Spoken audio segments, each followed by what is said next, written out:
Well, help is on the way from California as the race to rescue survivors continues. There you see CBS 13's Adrian Moore in studio here with the team headed to Turkey to help look for survivors and just go through that rubble. Yeah, and there's so much work ahead, guys. We're talking about the Urban Search and Rescue Team out of Los Angeles County. It is widely considered to be the best of the best. They have a long history of finding survivors even days after a disaster. As for crews in Sacramento, they tell us they are just waiting for the call.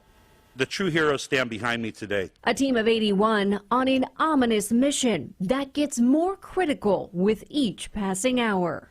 This team is highly skilled and elite in urban search and rescue and especially trained to assist in rescue efforts, especially after earthquakes. A task force made up of LA County firefighters, paramedics, rescue specialists, doctors, canines, and structural engineers will be digging people out of the rubble after that deadly 7.8 magnitude earthquake. It's dangerous and delicate work as aftershocks and bitter cold conditions threaten their rapid response. They're trained to find live people under rubble so we can pinpoint our rescue efforts to make sure that we're able to pull those people out. Agencies in Northern California have yet to be called up, but the Sacramento Fire Department says it's on standby with crews ready to roll. They are self-sufficient for up to 5 days as far as food, water, shelter, everything, so they're not impacting the disaster area.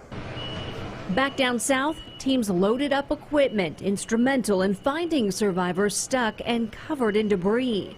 Tools similar to what they used in Mexico City back in 2017 to help with earthquake rescue efforts there. We've all seen after other disasters like Mexico City, the earthquakes in Nepal, sometimes 2, 3, 4, 5 days later, we're going to be pulling people that are alive out of the rubble. And a second team based out of Virginia has been deployed as well to Turkey. Both crews will be in place for at least the next 2 weeks. Adrian, thank you. So California, as we all know, is prone to large earthquakes. So we wanted to know, could we see a quake as strong as the one in Turkey? Again, 7.8.